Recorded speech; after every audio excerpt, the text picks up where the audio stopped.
नमस्कार दोस्तों, बहुत बहुत स्वागत है आपका अपने चैनल टीचर एजुकेशन 360 में। हिंदी साहित्य के जो मॉक टेस्ट की हमारी सीरीज़ है उसमें 4 मॉक टेस्ट कर चुके हैं। आज हमारा 5वां मॉक टेस्ट है जिसमें 25 प्रश्न लिए हैं मैंने फिर से। तो पहले प्रश्न से शुरू करते हैं और मैं प्रश्न पढ़ के जब चारों उत्तर बताऊंगी, आप अपने उसी टाइम पीरियड में जो है अपना उत्तर लगा लीजिए इसमें, या फिर अगर आपको अधिक टाइम चाहिए तो आप उसको पॉज करके भी अपना उत्तर जो है लिख सकते हैं साइड में। तो वैसे आपको साथ साथ ही करने की कोशिश करनी है क्योंकि आपको टाइम मैनेजमेंट भी करना है अपना, ही मैं हर मॉक टेस्ट में ज़रूर बोलती हूँ। तो पहले प्रश्न से शुरू करते हैं। पहला प्रश्न है, जॉर्ज वंदना जो है वो किसकी रचना है? पहला प्रश्न है, ऑप्शंस हैं इसके बालकृष्ण भट्ट, महावीर प्रसाद द्विवेदी, भारतेंदु या फिर श्रीधर पाठक। जॉर्ज वंदना किसकी रचना है? जॉर्ज पंचम जो है उसकी जो है किसी ने वंदना की थी, इन चारों में से वो किसने करी थी?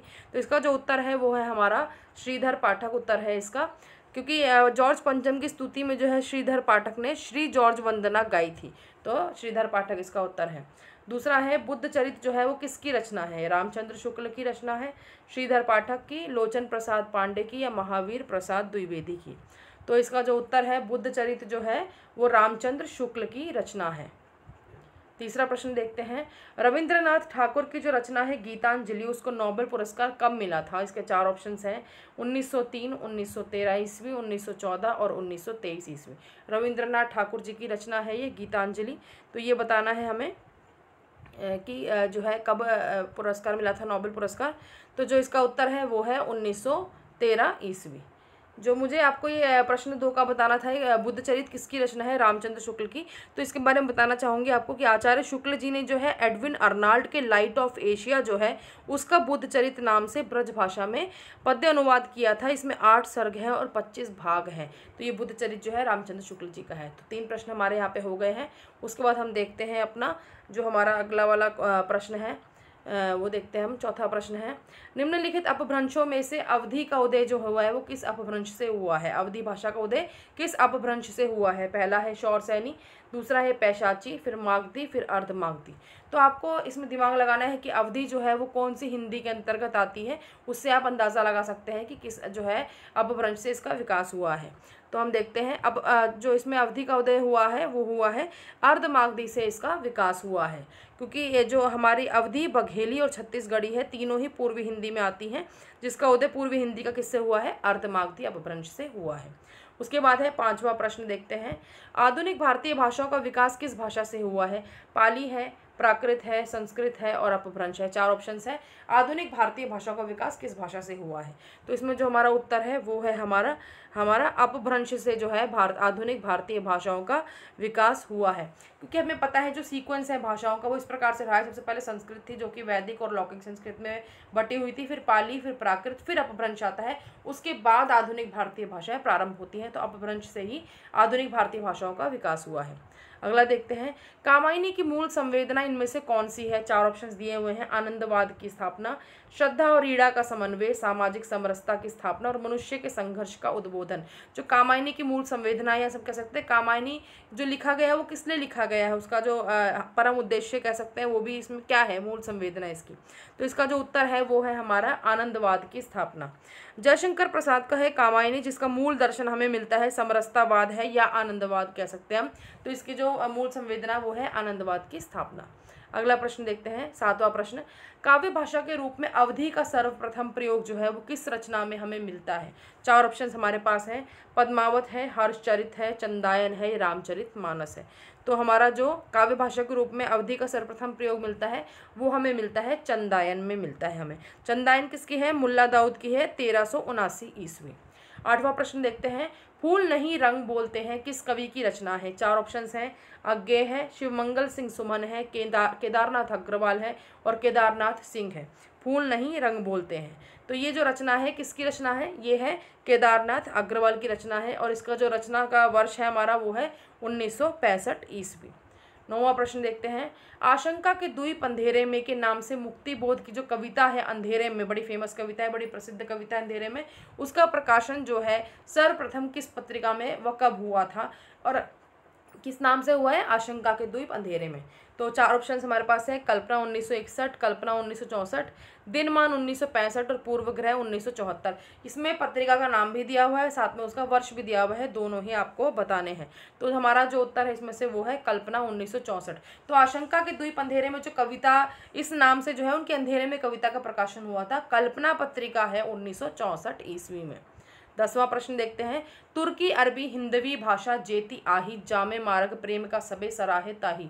प्रस्तुत पंक्ति निम्न कवियों में से किसकी है? हमें बताना है। रहीम की है, कबीर की है, अमीर खुसरो की है या जायसी की है? तो ये पंक्तियाँ किसकी हैं ये बताना है आपको। तो इसमें उत्तर है हमारा जायसी। जायसी की जो मलिक मोहम्मद जायसी रहे हैं उनकी जो रचना है उसमें से ये पंक्तियाँ ली गई हैं। अगला प्रश्न देखते हैं 11वां, हम कौन थे क्या हो और क्या होंगे अभी, यह पंक्ति किस कवि की है? 4 ऑप्शंस हैं, हरिओद, अयोध्या सिंह उपाध्याय हरिओद पूरा नाम है इनका, मैथिली शरण गुप्त, महावीर प्रसाद द्विवेदी और भारतेंदु हरिश्चंद्र। तो हमें बताना है हम कौन थे क्या हो और क्या होंगे अभी किसकी पंक्तियां हैं। तो इसका उत्तर है हमारा मैथिली शरण गुप्त 11वें का। और ये किससे ली गई है पंक्तियां? भारत भारती से ली गई हैं ये। अगला प्रश्न है 12वां, प्यारे जीवे जग हित करे गिह चाहे न आवे, यह पंक्ति किस कवि की है?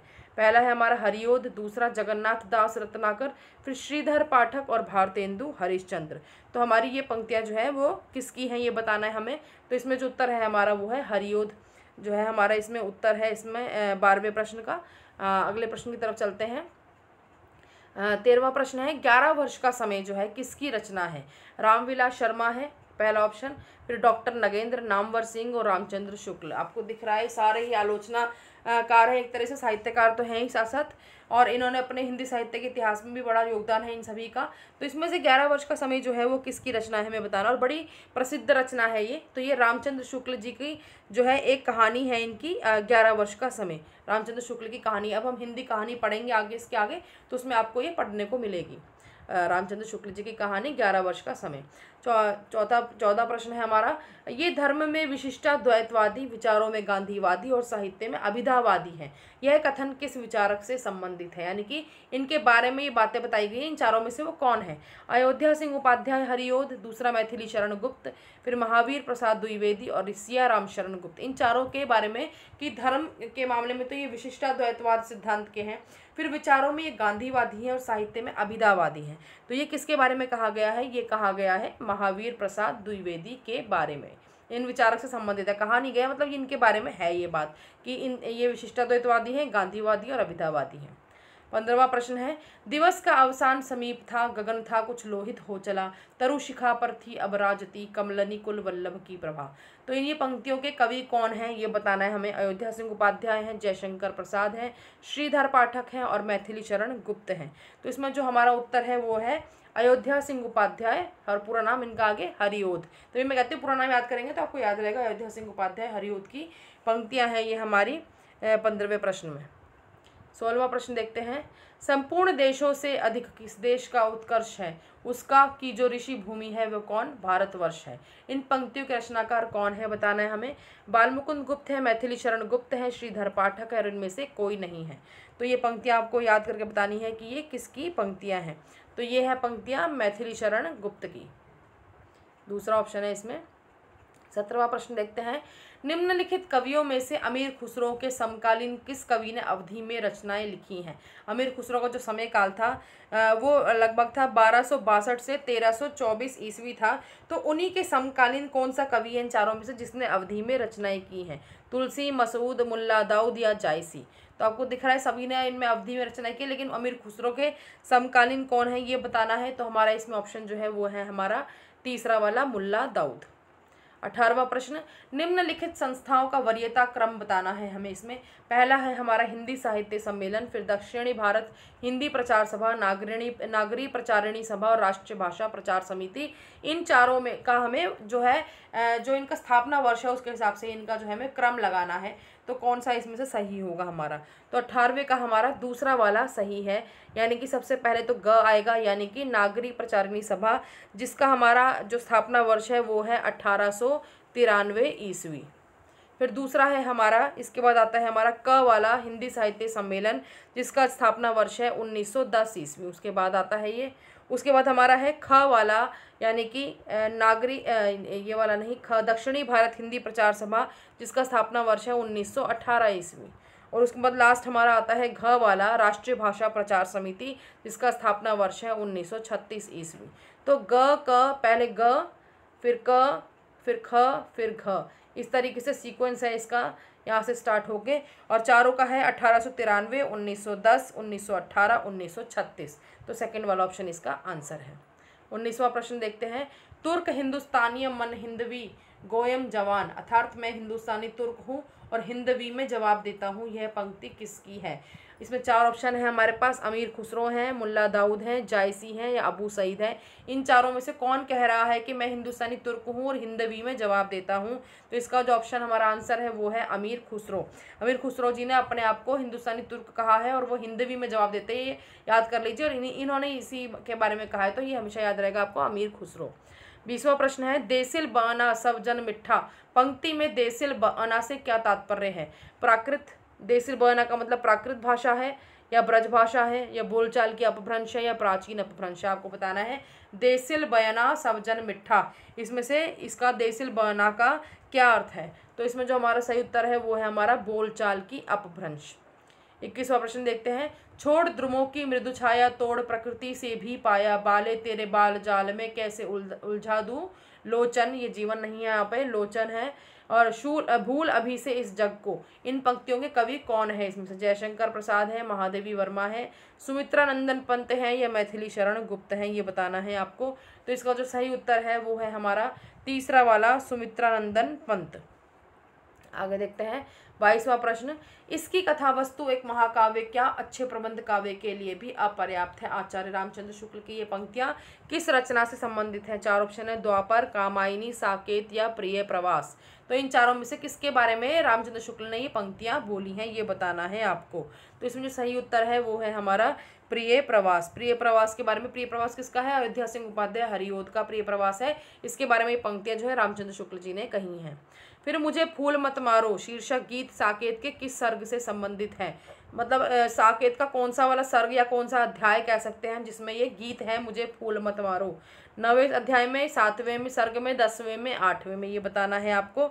तो इसका जो सही उत्तर है वो है हमारा पहला वाला 9वें, यानी कि 9वें सर्ग में ये वाला गीत है मुझे फूल मत मारो, मैथिली शरण गुप्त के साकेत जो है उसका सर्ग में से गीत है ये वाला। अगला प्रश्न देखते हैं 24वां। वह कौन सा स्थान है जहां छठा विश्व हिंदी सम्मेलन आयोजित किया गया था? लंदन है इसका ऑप्शन, दिल्ली है, त्रिनिदाद है या मॉरिशस है? कौन से स्थान पर छठा विश्व हिंदी सम्मेलन जो है वो आयोजित किया गया था? तो इसका उत्तर है लंदन। लंदन में जो है 14 से 18 सितंबर 1999 में ये छठा विश्व हिंदी सम्मेलन आयोजित किया गया था। तो कुछ विश्व हिंदी सम्मेलन सारे याद ना भी हो तो कुछ इंपॉर्टेंट होते हैं जिसपे मैंने प्रश्न बनाया है, ये वाला छठा विश्व हिंदी सम्मेलन। 25वां प्रश्न है। उस स्थान का नाम बताइए जहां फोर्ट विलियम कॉलेज की स्थापना हुई थी। फोर्ट विलियम कॉलेज इस बार हमारा विषय है पढ़ने का इसमें पेपर में, तो इसके बारे में बहुत कुछ हमें पता होना चाहिए। इस कॉलेज की स्थापना जो है कहाँ हुई थी ये बताना है हमें, बंगलोर में, दिल्ली में, कलकत्ता में या मद्रास में। तो चार ऑप्शंस में से जो है हमारा सही उत्तर है वो है हमारा तीसरा वाला उत्तर, कोलकाता। कोलकाता अब नाम है लेकिन उस टाइम नाम क्या था? कलकत्ता नाम था। और स्थापना कब हुई थी ये भी पता होना चाहिए हमें, 10 जुलाई 1800 ईस्वी। इस दिन जो है फोर्ट विलियम कॉलेज की स्थापना हुई थी, ये पता होना चाहिए। तो इसका उत्तर जो है वो हमारा तीसरा वाला है, कलकत्ता। तो इस तरीके से यहाँ हमारे 25 प्रश्नों का मॉक टेस्ट आज का पूरा होता है। 5वां मॉक टेस्ट हमने कर लिया है। कोशिश यही रहेगी कि मॉक टेस्ट करते रहें, बीच बीच में आपको अभ्यास होता रहेगा। आज जो मैं प्रश्न लेके आई थी वो थोड़े से मैं मिक्स करके लेकर आई थी प्रश्न। थोड़े से मैंने प्रथम जो भाग है हमारा हिंदी जो भाषा का इतिहास है उसमें से लाई थी कुछ प्रश्न, कुछ हमारे आधुनिक काल के थे, दोनों को मिक्स कर दिया था। इसी प्रकार से जो है 4-5 विषयों में से मिक्स कर करके मैं जो है पाठ्यक्रम से प्रश्न आपके लिए लाती रहूँगी। तो आप इसी प्रकार से अभ्यास करते रहिए। और अगर आपको वीडियो पसंद आई हो तो लाइक बिल्कुल कीजिएगा और कमेंट सेक्शन में अपने कमेंट करते रहिए। मैं सारे कमेंट ज़रूर पढ़ती हूँ।